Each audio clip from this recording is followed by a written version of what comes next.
Ange, are you into light editing, like photoshopping images? Because Kate Middleton clearly is.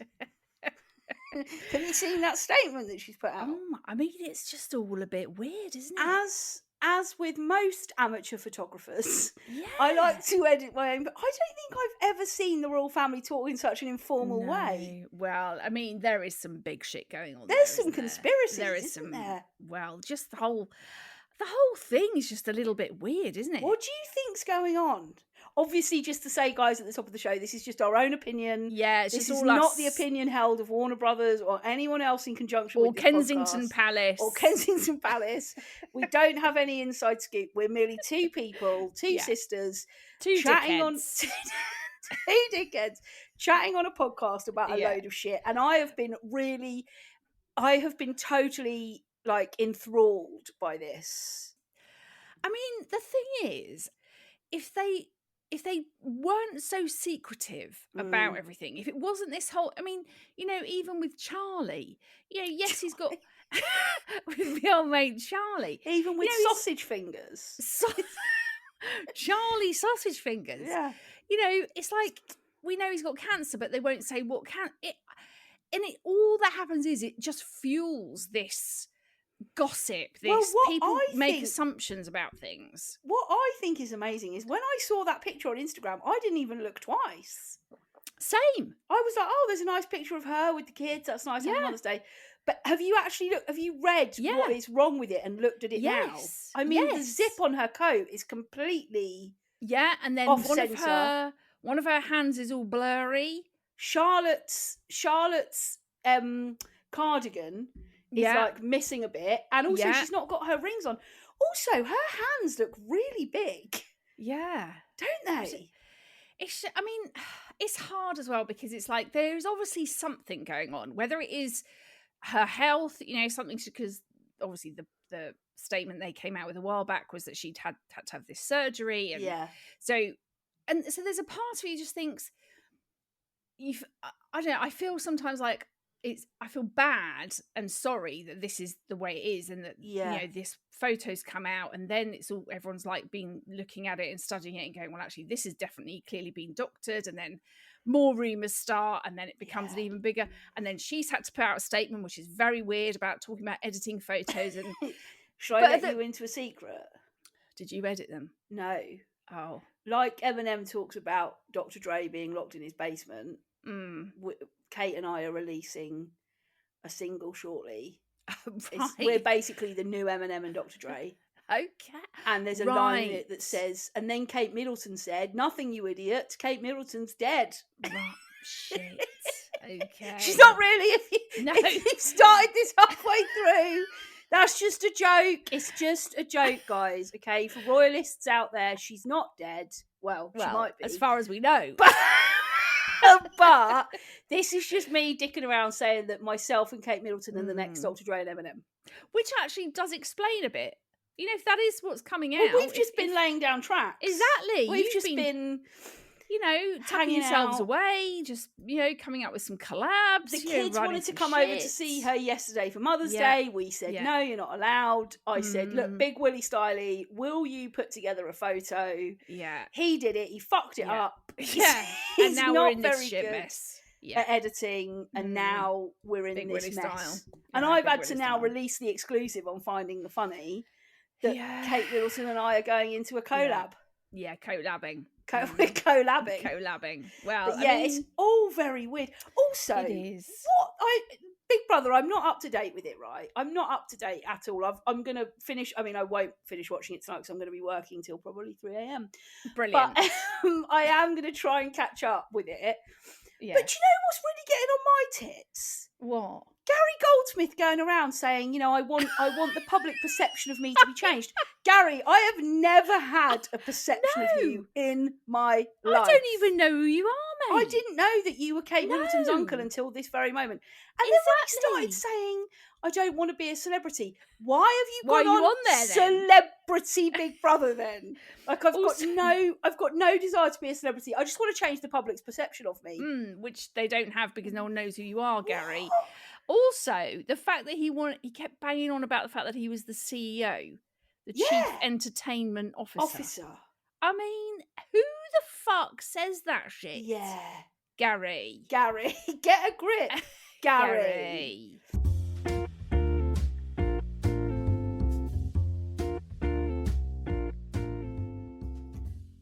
Right, I saw a couple of very British problems things that I thought were quite funny. VBPs. Okay. Mm. If you tell me you're going somewhere on a plane, I will 100% be asking where you're flying from and who you're flying with, even though this information is of no use or interest to me whatsoever. Why do we do that? Why do you do that? Were you off on your holidays? Yeah, going to Spain. Oh, yeah, where are you flying from? Gatwick. Great. Yeah. Who are you flying with? BA. Oh, nice. Into Malaga. Yeah, it's into Malaga, and then we pick up a hire car, and our villa's about an hour and a half away from Malaga. It's about that distance away. I don't ask for that detail in any other aspect of anybody else's life. I couldn't give a shit. If somebody says, I'm going to Southampton for the weekend, I'm not saying, oh yeah, how are you getting there? Driving, train, A34. What station are you going from? What route are you going to take? Yeah. Are you actually staying in Southampton or 20 minutes outside?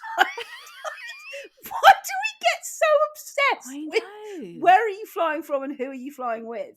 Do you think it's because it's still a bit of a, it's a bit of a thing. It's quite a big thing when you're getting on an aircraft. Plane. Yeah.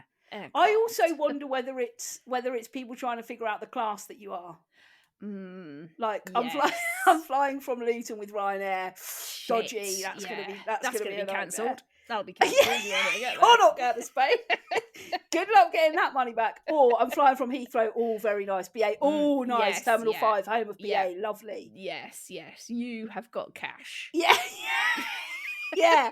You're not even having to slum it at Gatwick. You're going from Heathrow. Heathrow, lovely. Darling. Lovely. On the British Airways. Yeah. I wonder whether it's a slight sort of like. I think you might be right there, Pats. It kind of gives you an indication of what kind of holiday these people are going on.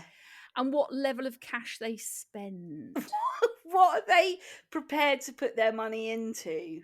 Also, it's like you want to know the time you're flying because if someone's getting a 3 a.m. flight from Luton with Ryanair, that's cost you 50 quid and it will be cancelled. You will not see that 50 quid for shit, mate. No, and you'll be back at your bedroom by 8 a.m. having gone nowhere. The other one that I saw is British meanings of you look well. Okay, so there's a whole list of these. So when somebody says you look well, this is what they really mean. You looked particularly bad when we last met, and you've improved since then. You look larger than last time. We both know you're looking unwell, but I'm trying to make you feel better about it. I can't remember who you are. You're sunburnt. You look incredible, but I'm not going to say so. So that's as far as I'm going to go by saying you look well. I say this to everyone, regardless of how they look. You look larger than last time. That's my favourite. You're looking well. You've put on 2 stones. And I also like, you look incredible, but I'm not going to go so far as saying that. So I'll just say you look well. You look well. Well, do you know what I've just done this afternoon? What? I've gone full Patty Hag. Right? Have you? Not even deliberately. I mean, kind of deliberately, because I am really tired. And we had a big weekend. It was a big weekend. It's been a big Ibiza weekend. Yeah, it's been David Potts this one. We've been hanging out with Potts all weekend. Yeah. And so I've just literally looked like an absolute hag all day and I haven't given a shit. And then I had to pop out to the Waitrose. Now, obviously, you're going to the Waitrose, you do tend to sort of try and, it's not like just going to the Tesco, is it? Oh, Ange, that's ridiculous. Anyway, come on. I went to the Waitrose looking like a hag, and I thought, I don't care. I don't give a shit. No, went in. I had to take a parcel back to somewhere else. So I was sort of doing the rounds, seeing a lot of people interacting. And then I got back in the car with Nels, and she went, "You've got a massive whack of Marmite on your chin." And I did.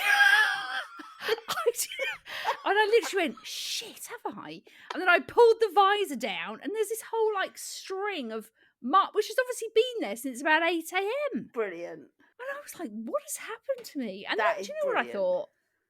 I love that, actually. I've gone out like that. Yeah. That's like the whole going out in your PJs. Same thing, mate. I mean, same vibe. Probably I not. wish then today, because we haven't got our videos on today, I wondered why you were so okay with no video and I didn't get some kind of shit saying, well, Pats, that's not what we do now, is it? We have our videos on. I wondered why you were just like, no worries, Pats. Now it's become obvious because you look like a bag of shit. You absolutely look like a bag of shit. But do you know what? Had we have done videos, I would have just come on looking like a bag of shit. That's what I mean, and I'm am in that now. mood. Because now it's always me that comes on looking ridiculous, and you're always like, you know, your hair looks all right, you've got a bit of makeup on, you've got a nice top on, and I'm like, hiya, sorry guys, I look like I've just woken up. I haven't, I've been working all day, but I know I look like I've just woken up. And today it would have been, and you were so fine with it. Normally I'd get some kind of sarky comment that was like, that's disappointing, Pat, or such a shame, or Martin, remember this, that it's Patty that can't put her camera on. But you were just like, no worries, Pat, makes sense now. You didn't want a video on while you're looking. I did not want to be a haggy mess. Hagtastic. On the screen. I didn't want to be Hagrid. You didn't. You'll leave well. Oh no. Well, you and James brought up the Hagrid stuff on Saturday night, didn't you, bloody bastards? Absolutely rinsed me again. We've always got to bring up the Hagrid, Pats. I mean, we can't be the three of us and it not be raised. You can't be the three of us and just not take the piss out of me for something, you bastards. To the point where I asked for a selfie and James was like, yeah, sure, the three of us can have a selfie, and then proceeded to just take a picture with him and Ange and go, right, that's it, we've done now. And then he put it on our siblings chat and there we go, we've got a selfie now. Got a selfie, that's it now, we're done. We do love a little gang up on you, don't we? You absolutely love it, you two. And do you know what pisses me off the most? Is that actually me and you are closer than you and James. Oh, 100. And then when the three of us are together, you're just like, no, sorry, Pat, I'm just going to ditch you. He's funnier. He makes really funny gags about you, so I'm just going to ditch you and just go along with him. No, it's actually not about ditching you. It is literally that he just starts it, and then I'm just like, actually, that's really funny. And yeah, but you ditch me. There's no point where you're like, you. Listen, let's take this back, right? Let's take this right back to the cocktail incident. When you made me lick that disgusting matcha stuff and you ditched me. You were like, this is funny actually, Pat, you've got to do it. At no point did you say, no, come on James, come on G-bro, don't make her do I that don't know anymore. what happens. I think he just has some kind of power. Yeah, he has a hold over you, and as soon as we're all together you're like, actually, yeah, Patty, you look like Hagrid. Patty, you've got to lick that matcha. Patty, you're out on your own.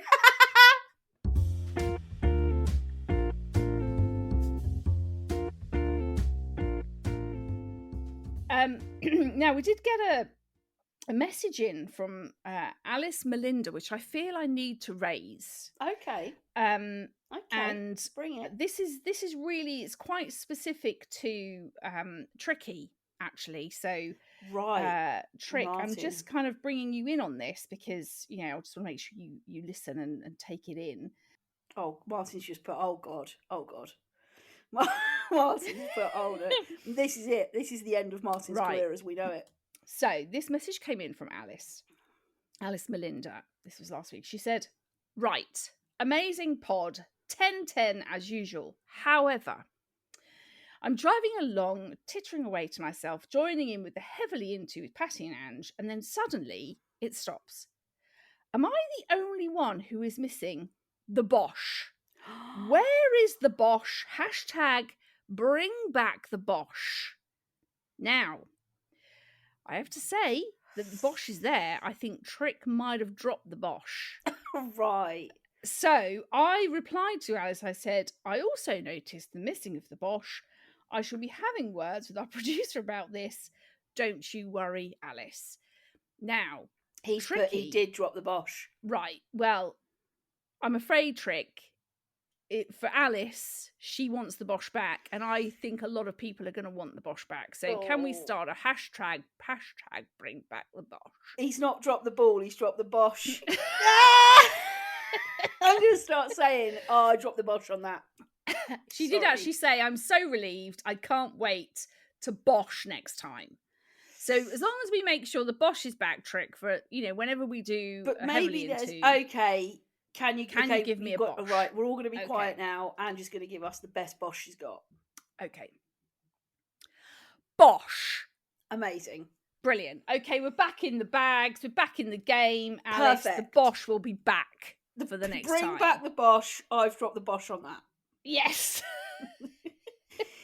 Now, talking of messages, I do believe Sammy Golden had a question for us. Yes. Now, Golden has posed the question. She put it in the big question. Nice. And she says, this is quite a good one, I think. What would your gladiator name be? CBA. Eh? CBA.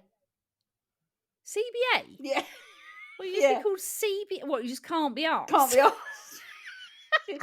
And now taking on our contestant, Jennifer from Southend, we've got Wolf. We've got Titan. Hey! We've got CBA. Just see me looking haggy at the back, eating a packet of crisps. Not in any type of lycra. Oh no, I'd be fully lycra'd up. Oh, you'd be big on the that'd be funny. That'd be funny, wouldn't it? Yes. And it's just like, I just go into them. I'm like, yeah, sure, hit me off the podium, do what you got to do. Yeah, and I'm not going to try and pull you off those hoops. I'm just literally CBA. Hit me off a podium. Yeah. I'll just be like, do whatever. My whole thing would be, I don't want to be here. Yeah. That's actually quite a good one, yeah. Thank you. Thank you. I think mine would be, I don't know. I think yours would be Microwave. Microwave. Because you're small. Yes. Micro, but you make big waves. Wave. Big waves, yes. And now taking on Philippa from Carlisle, we've got Jets. Yay! We've got Microwave. Woo! Yeah, I think you would be microwaves, but pronounced. It's got to be Microwave. It's got to be with the Nigella twist, the Microwave. So I'd be CBA, you'd be Microwave. Brilliant. I think we need to make this happen. Amazing. We had an email in from Lindsay. Oh yeah, okay. And I thought I would just read the whole email to you. She's put in a little tips and addictive behaviour that I thought we could just discuss top of the show. Sure. Okay, yeah. Hi ladies, it's taken me so long to catch up on all of your previous episodes after I discovered you through the lovely Rossi D. Woods. Mm-hmm. I was hooked after that and started right back at episode 1 and listened to every single episode on my way to work and on my way home. Today, I finally listened to the most recent upload. Thank God, because I'm exhausted from all the laughing. I can't wait to listen to something else for a change. Joking. Thank you for all the time you dedicate to the podcast. You two are amazing. Anyway, here's a tit or perhaps a dickish behaviour that I happened on today that I wanted to share. In capital letters, she's put joggers. Okay. Particularly those who run on the road in the opposite direction. So essentially running right at you. It's dickish and it gets on my tits. There's a perfectly good pavement you can run on. I don't drive on the pavement, so please don't run on the road. Dicks. Have a great day, Lindsay. Oh, wow. Okay. Well, thanks first of all, Lindsay, for going through that marathon. All the way back. Wow. I mean, that is... I'm hoping she can see some improvement. Imagine if she couldn't in the editing. Yeah. Imagine if she's like that. Actually, the beginning was really good. The editing was much better. Yeah. Well, we wouldn't have taken out the Bosh. We would. I would have definitely on the edit kept the Bosh in.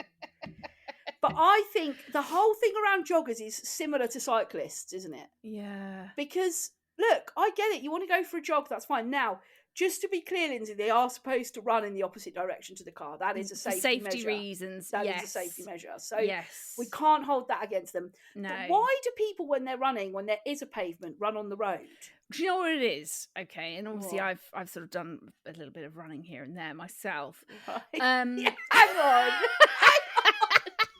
Right, you've gone through Couch to 5K twice, which is really good. But you're not like an ultra runner. I'm not saying I am an ultra runner. I'm just saying I've done a little bit myself here and there. Right. And I can... What it is, right, is when you're running on the pavements, you obviously get where you've got the dropped curbs. Oh. Right? So when you're running and you keep on having to sort of go down and up and down and up and down and up, it actually, it's just a bit of a pain in the arse. And also, it's not good on your knees. Right. So I actually think the reasons for doing it, I kind of get. And I would do that myself sometimes. If I was like, actually, this is a bit of road, there's not going to be many cars, I'll do it. But I do agree with Lindsay. There are a lot of people that almost feel like it's their right to do it. Yes. To and jog that's on where the I have a road. problem. Do you know what I think it is? I think it's because they want to feel like they're doing the London Marathon. Because they all jog on the road, don't they? Like, roads are closed and roads shit. are closed, yeah. And I think they think, right, if it's good enough for the marathon on ultra runners, it's good enough for me. It's good enough for me in my borough, in my community. It's big enough for me to bosh this in my borough, so I'm going to do it. Yes. That's what I think it is. Yeah. No, I think you're right, yeah. I think they think, oh, this is, I'm being healthy, I'm being active, you're lazy driving in your car. You're in your car. Yeah. I'm going to go on the road as well because that's my God-given right. Yeah. I do think actually a lot of, we've discussed cyclists many a time because they do really get on my tits. And I actually think the roads have become very much in the favour of cyclists over cars. Oh, for sure. And that really pisses me off. And you know who's to blame for that, don't you? Greta Thunberg. Greta. Yeah. Bloody Greta. I'm only joking for those Greta fans out there. Don't get me cancelled. Because I think Greta's done amazing things for the environment. On the environments. And I get it. I get it. Now cyclists, they've got all like the cameras on their bikes so they can dash cams. Your dash cams, your handlebar cams. Yeah. You slightly brush past a cyclist, that's it. Bang, we're down with. They're like footballers.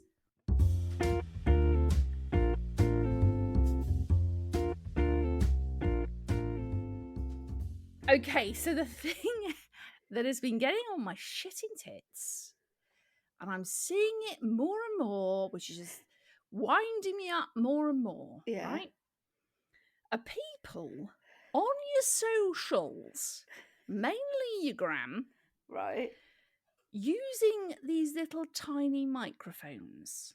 Yeah, what's going on?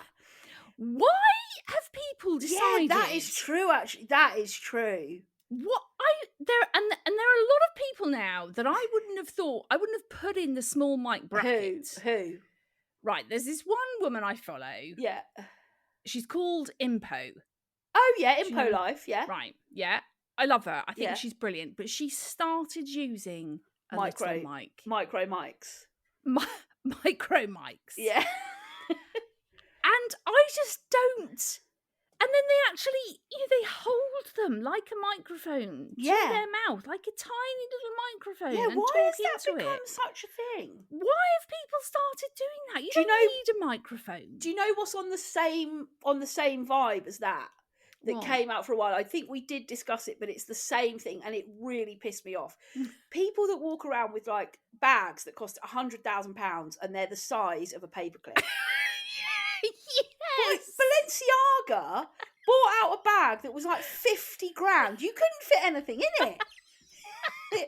You could not. I mean, not even a Tampax. I'm talking not even a light flow Tampax. A Lillette. Not even a Lillette. A Lillette, which doesn't have an applicator.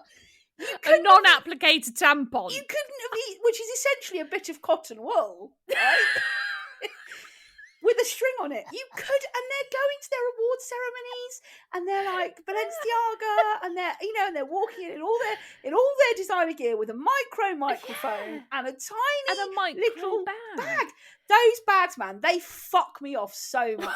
What is the point? Why are we going all micro? What has happened that we have got Why are micro? we not just going large? You know what's going to happen next, don't you?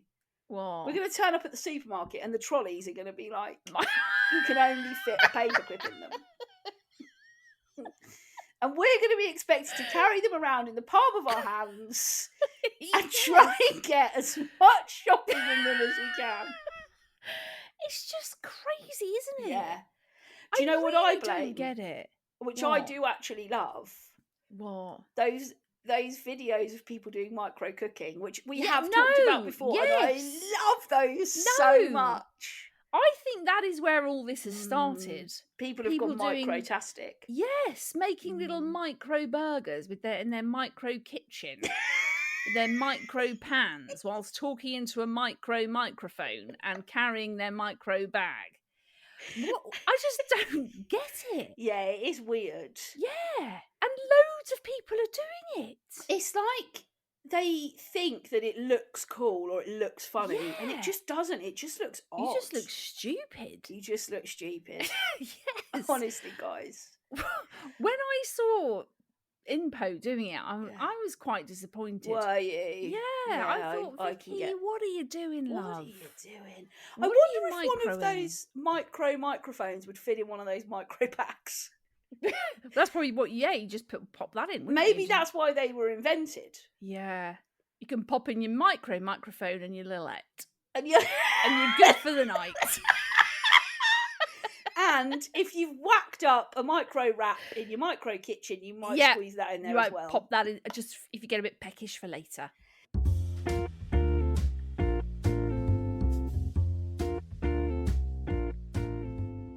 So we had a dilemma come in, didn't we? This person's obviously been asked us to keep them anonymous, which we always do. Yeah. We know that this is a woman, but she's asked us to keep her anonymous. And it says this. This is my dilemma. Please keep me anonymous. I've been with my partner for 3 years. We have only ever had sex in the same position, doggy style. Apparently he can't finish or even keep it up in any other position. The sex has got pretty samey. I could do it in autopilot. The same thing happens every time. We don't even kiss anymore. Not that this was great to begin with and happened very often, but I do love a kissing sesh. And I can't finish off because it has just got so unspontaneous and exciting. Anyway, I suppose my dilemma is, how do I change things up if he has to finish the same every time? Just would like to add, I've binge listened to you over the last couple of weeks and I am obsessed with you both. You both absolutely crack me up and remind me of me and my sister. I actually think this is a big issue for more people than you think. Definitely. And I actually really appreciate this person, sending this in to us and being being very open and very honest about the situation that she's in. Yeah. And I don't know, it's really hard when you're in long-term relationships. Yeah, obviously, they've been together 3 years, which actually is not that long, but it is, any long-term relationship when you're doing this, like it just becomes so mundane and it just becomes another thing that you have to put into the mix of your day. And it's like, sometimes it's the last thing you want to do, but you're like, I'll just do it anyway. And so I totally get what she's saying. And I suppose there's another issue in here for her. They don't seem to be able to have sex in any other way other than how he likes to do it, because that's the only way he can enjoy it. Which again is like, that's an added layer into her own enjoyment, because obviously isn't something that she's particularly enjoying or getting anything out of. The first thing I thought of when she sent this message in is like, has she spoken to him about it? Which again, it's hard because we don't have any clear indication of that and whether that has been, but that would be the first thing I would say. If this is something that's really now getting to the point where it's affecting your relationship and how you feel, then I think you have got to raise it and you have got to talk about it. That would be the first thing I would say. And then I suppose the second thing would be is if he is open and willing to sort of try some new things and just mix it up a little bit, and even if it's just something you try here and there just to kind of see how it goes, then I think that has got to be a starting place. And then I suppose the last thing would be maybe getting some kind of help from like a sex therapist, or going to speak, that there are so many people that do that now. I was going to say that. I mean, I don't know whether you remember when we had Yes. Kate, when we had Kate Campbell on, who is a sex therapist. Now, Kate's got her own podcast with her son Diggory, where they talk a lot about sex and sexual relationships. So I would recommend that this person also checks that out. But I also think there was a really interesting thing that Kate talked about, which was in long-term relationships, putting your partner on like sex bans, and how when you first go into sex therapy, one of the things that they'll normally talk about is like, okay, you can't have sex now. Between now and our next session, you cannot have sex. And I think that's a really overlooked and misunderstood kind of way to reignite that, because I think if you've got into this regular kind of mundane thing of, it's like, oh, we have sex on a Wednesday and we have sex on a Friday, and this is the way we do it, and you know, wham bam, thank you ma'am, everything's done, we roll over and go to sleep, then yes, there's no spontaneity. The moment somebody says to you, right, you cannot have sex for a week, I wonder whether there's a sense of bringing, you know, how do those conversations change? Like, it gets to the night that you'd normally have sex, or it gets to the length of time that it's been since you last had sex, and it would be expected, or you would just get on and do it. I wonder how that changes the conversation. I wonder also whether, I always think conversations like this, even if you've been with somebody for a really long time, are helpful to start sometimes over text, because I think it can be less embarrassing. And I know that's a really weird thing to say, because when you've been with somebody and you've seen them naked and you've done really intimate things like sex, it's bizarre to think that this could be embarrassing. But I actually think it can. I think for lots of couples, you can get into this stagnant stalemate where it's like, who's going to bring it up? And I wonder whether just saying to him on a message, we need to address this, maybe we just have some text messages about how we do that. But I, like you, Ange, would definitely say seeing a sex therapist could probably help you to better understand each other's needs. And I think it's very easy, again, in long-term relationships, to lose that sort of early intimacy that you quite often have at the start of a relationship. And you know, like this person was saying, how it's become very, this is what we do, and we get in this position and he does that, and then that's it, we're done. And I think, like you said, Pat, it's about kind of having a bit of a ban on sex, but actually trying to increase the intimacy. So being more kind of affectionate, and when you go to bed at night, there isn't any sex, but actually we're going to just kind of hold or cuddle and kiss and kind of take it right back to those kind of early part of your relationship, and kind of slowly bring in more of the kind of intimacy that you have when you have sex, but just kind of strip it right back to kind of those basics, and see if that helps. And I know Steph Don't Buy Her Flowers podcast, she also did a brilliant episode where she had a sex therapist on, and it was specifically about in marriage or in long-term relationships. And so I would, you know, maybe have a look at that and have a listen and see if there's any helpful kind of, you know, tips that she might be able to help you with. But I really appreciate you sending that in to us, and I think it's something that lots of people struggle with. So